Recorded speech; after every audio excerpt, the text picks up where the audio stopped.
I'll start by introducing myself. I'm Amey. I'm a machine learning engineering manager at Facebook, and I support the team working on Facebook video recommendations ranking.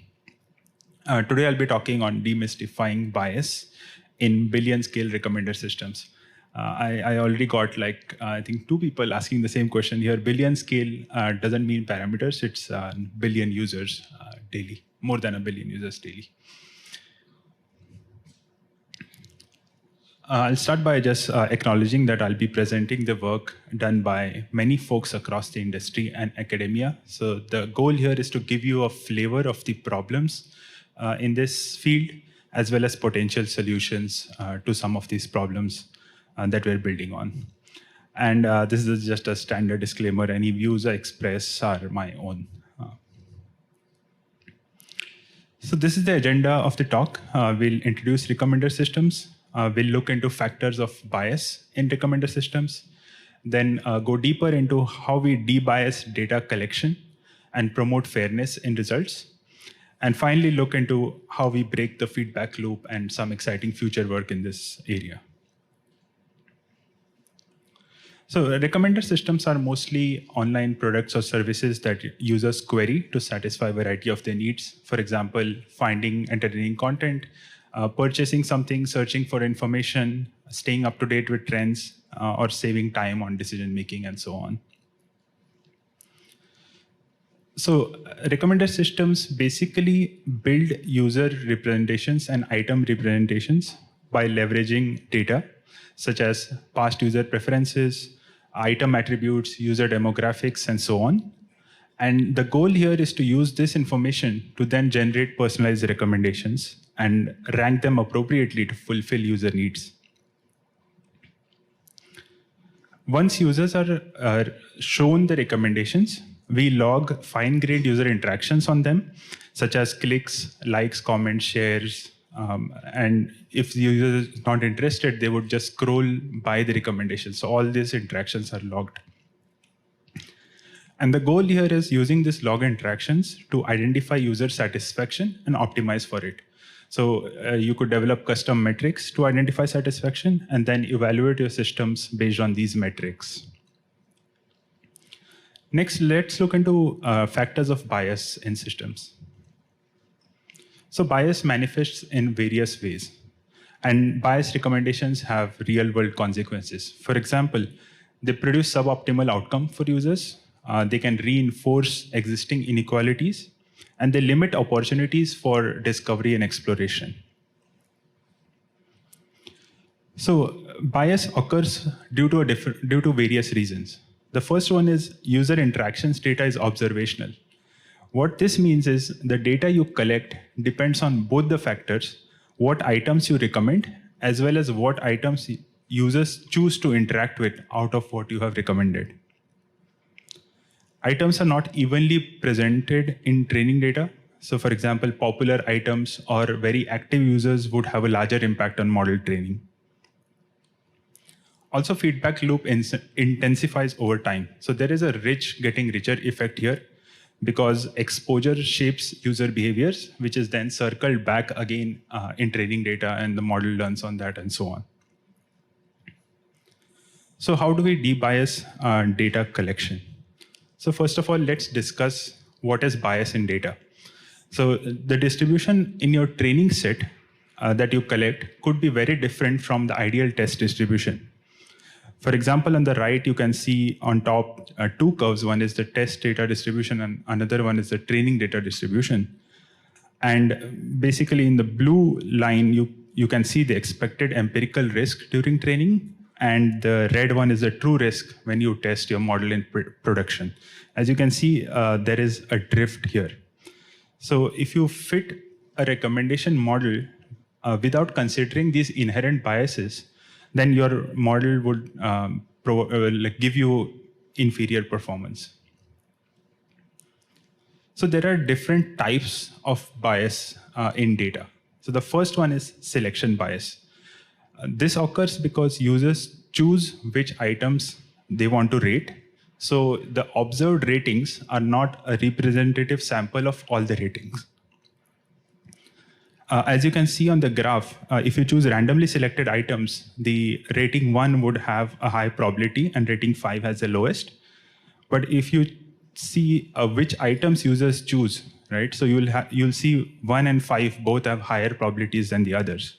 And that's because users are more likely to rate particularly good or particularly bad items. And so model directly trained on observed data would capture skewed patterns. To debias this data, one approach is using a joint generative model where you basically predict two tasks. One is rating prediction task, that is what rating the user would give the item. And the second one is a missing prediction task, that is basically telling you which items users will choose to rate. This is a very explainable model, but at the same time, it depends on different assumptions, such as the probability of users' item selection depends on users' ratings. So this is an assumption you're making, and that may not hold. And secondly, this is a complex model that is hard to train because of multiple tasks. Another method is data imputation, where you can impute missing entries with pseudo labels such that your observed distribution is similar to the ideal distribution. Again, like simple to understand method, but it's very sensitive to the pseudo labels that you select. And mostly this is done in a heuristic manner, so it's not always optimal. The next type of bias is conformity bias. And this occurs because users generally tend to conform to group behavior. And so their feedback may not reflect their true preferences. So in this case, user ratings may be different when given before or after exposure to public opinions. So if you know that many people find a particular recommendation funny, for example, then you would generally tend to react with a funny reaction, even though you may not find it very funny. And secondly, user ratings can be skewed by social influence. So if you have a video which has a lot of views, you would generally click on it and try to see why it has a lot of views, even though you may not be interested by just seeing the thumbnail. So that's why model trained on this observed data would capture spurious associations. And to solve for this problem, one method is to enforce disentanglement. So the way we do this is in the model, you train to find out the interest embedding as well as conformity embedding separately. And then you add this discrepancy loss supervision to enforce disentanglement. And you do this by basically maximizing the distance between your conformity embedding and interest embedding. Next type of bias is exposure bias. And this occurs because users are only exposed to a small subset of items. And so you don't know much about the unobserved interactions. Most of the systems generally only capture positive interactions, but user explicit dislikes are not available. So you cannot separate out like real negative interactions, that is when recommendations are served but users are uninterested, from potentially positive ones, that is when the user doesn't see the recommendation itself, but they might be interested in that. To overcome this and ensure fair exposure, one of the method is heuristic weighting or sampling. So in this case, you can downweight unobserved data heuristically or use sampling. And there are various techniques of how you choose the weight for the sampling. So that can be based on user activity, item popularity, and so on. This is a very simple approach. But again, the challenge here is how do we set these weights properly? So this is mostly done today through human expertise or through grid search, which is again not super optimal. And these weights are very coarse-grained. So you would have weights per user segment or per item popularity bucket and so on. Next method is a causality-based method. So here you're trying to ask the counterfactual question, would the user interact with the item if they had seen the item? So this method removes spurious associations as it eliminates the effect of the exposure on the model prediction. This is an explainable method, but again, it requires a lot of assumptions on data generation. The next type of bias is position bias. And this occurs because users interact more with items on top of their feed, even though it may not be super relevant to their interests. And as they go down, interactions decrease due to fatigue and so on. So effect of position bias is multifolded. So position bias affects item exposure. So items lower in the recommendation list wouldn't be seen most likely. And it also hinders user judgment due to fatigue and so on, depending on where your recommendation is in the list. So to solve for this, proposed method is doing position-aware ranking, where you factorize your prediction into two components. One is the relevance component, and another one is the bias component that you learn. And the bias component is basically learned through a shallow tower, which uses a lot of features related to position. So for example, position interface, because how many positions you see could also be dependent on the interface. On mobile, for example, at a time, you can just see one recommendation and so on. So next is we'll look into how do we promote fairness in results. So a type of bias that leads to unfairness is popularity bias, where you keep over-recommending popular items, making them even more popular. So most of the item distribution has like a long tail of popularity.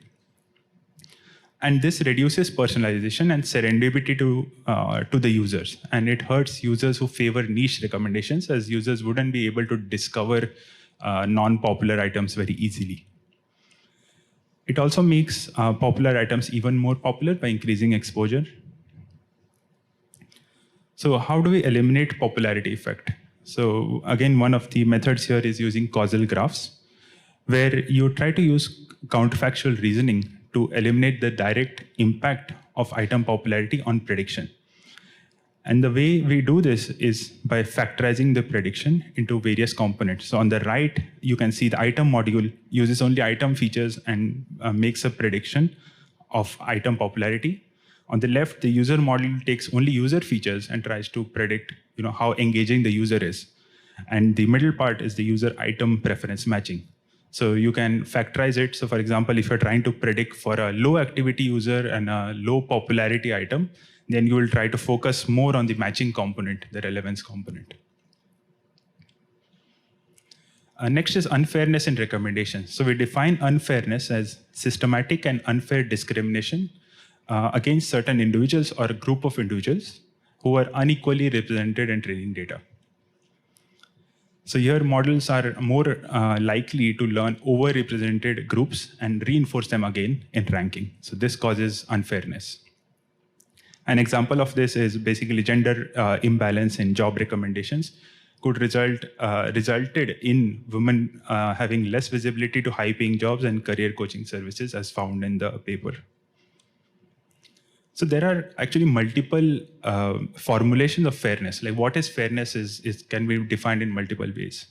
So one is fairness through awareness, where you say that your model doesn't have any sensitive attributes, so your model is fair. The next one is individual fairness, where you try to ensure that similar individuals get similar predictions. And here, like similar individuals is basically similar under some particular metric. The third one is demographic parity, where you try to ensure equal positive prediction rates for each protected group. And finally, equality of opportunity, where each protected group should have the same likelihood of being in the positive class based on the prediction model. So to promote fairness, one of the common technique is to use rebalancing, where you balance your training data or recommendation results with respect to a fairness target. And this you can do by either relabeling or resampling training data. This approach is straightforward, but it possibly hurts accuracy in most cases. Another approach is using adversarial learning, where you play a min-max game between a prediction model and an adversary model. And the goal of the adversary model is to predict sensitive attributes from the data. So you try to minimize the adversary's performance. And when the adversary cannot recognize sensitive attributes, you say that your representation is fair. So yeah, you prevent the discriminator from correctly classifying the groups by ensuring the score distribution is similar between different groups, and that results in fairness. So finally, let's look into how we break the feedback loop. So as we've seen, different types of biases in data result in biases in results. And these results are then again fed back as training data for the next iteration of training. And so you have a bias amplification over time. Here we also see popular items becoming even more popular, decreasing diversity. And this is what is referred to as echo chambers or filter bubbles. You might have also read it in media. It's a common. One way to break the feedback loop is uniform data, where basically you give random results to users and collect feedback on those random results.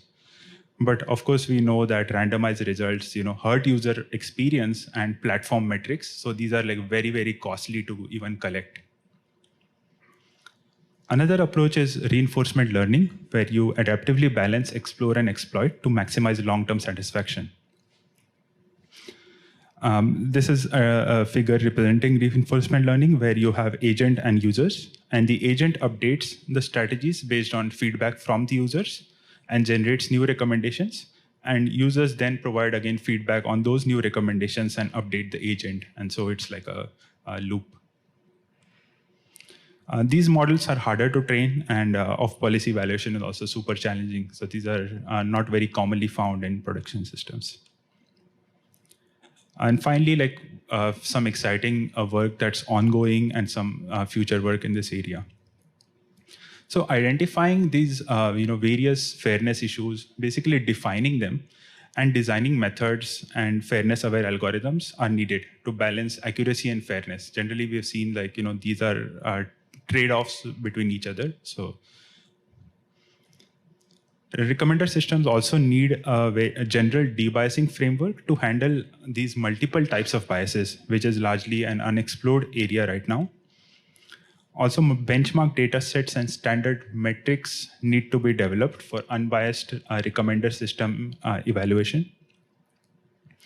And finally, the double-edged sword of biases in recommendation systems needs further exploration to improve performance of the model. Sometimes biases are good, so it's more challenging to how do we balance these and so on. Yeah, that's all for my talk today. Thank you.